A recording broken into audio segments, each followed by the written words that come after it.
Hello everyone. Very few people in India understands that India is going through a major mental health crisis, especially after COVID. हो क्या रहा है कि दिन ब दिन जो मेंटल हेल्थ डिसऑर्डर है उसके केसेस बढ़ रहे हैं, उनकी तादाद बहुत ज़्यादा बढ़ रही है, लेकिन उनको टैकल करने के लिए हमारे पास उतने साइकेट्रिस्ट हैं नहीं।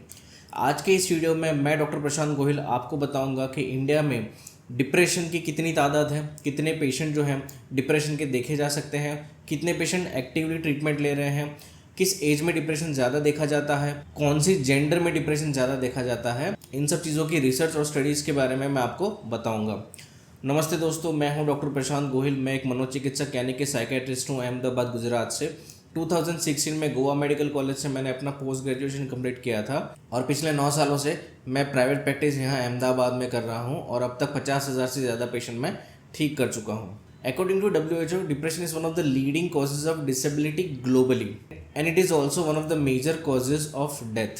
डिप्रेशन में persistent sadness, fatigue, loss of interest, lack of appetite, disturbed sleep ऐसे सिम्टम्स देखे जाते हैं। 2015-16 में किए गए नेशनल मेंटल हेल्थ सर्वे के मुताबिक भारत में हर 20 में से एक इंसान डिप्रेशन से जूझ रहा है, मतलब उसका prevalence around 5% of total population हो जाता है।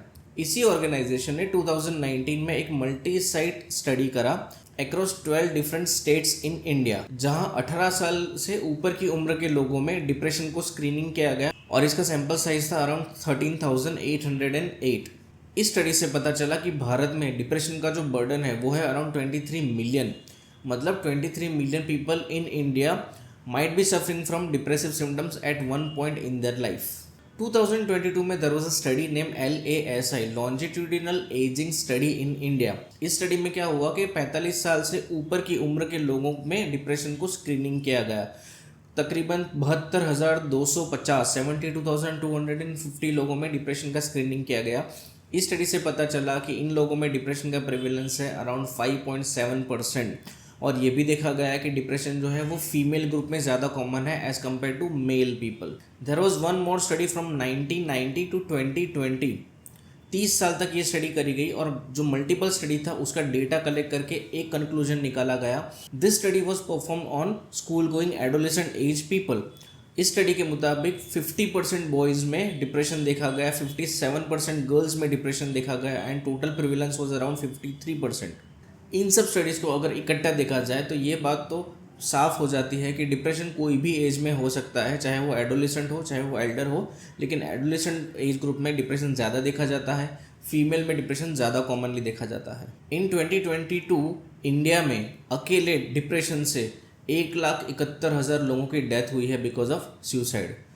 डिप्रेशन आपकी पर्सनल लाइफ, आपकी प्रोफेशनल लाइफ, आपकी फिजिकल हेल्थ सबको इम्पैक्ट करता है, yet it's one of the most common disorder which is easily ignored. So what we can do about it? We should spread awareness about depression. We should remove stigma which is there around depression.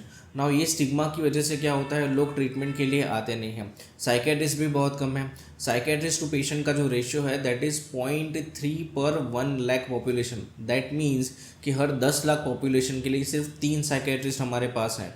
इसी stigma की वजह से, इसी reasons की वजह से लोग जो है वो साइकेट्रिस्ट के पास जाते नहीं हैं और डिप्रेशन जैसी बीमारी को, डिप्रेशन जैसी गंभीर बीमारी को इग्नोर करते रहते हैं। तो हमें क्या करना चाहिए? We should start talking about mental health openly, हमारे फ्रेंड्स के साथ, हमारी फैमिली मेम्बर्स के साथ, स्कूल में, वर्क प्लेस पे डिप्रेशन को, मेंटल हेल्थ बीमारियों को अच्छे से डिस्कस करो, उनके बारे में खुल के बात करो, ऐसे लोगों को सपोर्ट करो, ऐसे चैनल्स को सपोर्ट करो जो मेंटल हेल्थ के बारे में अवेयरनेस क्रिएट कर रहे हैं, मेंटल हेल्थ के रिगार्डिंग वीडियोस क्रिएट कर रहे हैं, उनका कंटेंट ज़्यादा से ज़्यादा लोगों तक शेयर करो। मेंटल हेल्थ प्रोफेशनल्स को रिक्रूट करो, उनको अच्छे से ट्रेनिंग दो। मेंटल हेल्थ पे और कंटेंट आप खुद क्रिएट कर सकते हो। मेंटल हेल्थ पे मूवीज़ बननी चाहिए, मेंटल हेल्थ पे वेब सीरीज़ बननी चाहिए। ये सब चीज़ें जब रेगुलरली होंगी तभी मेंटल हेल्थ के अराउंड जो स्टिग्मा है वो दूर होगा। मेरे से अकेले से नहीं होगा, आपसे अकेले से नहीं होगा, हमें साथ में आना पड़ेगा। नमस्ते।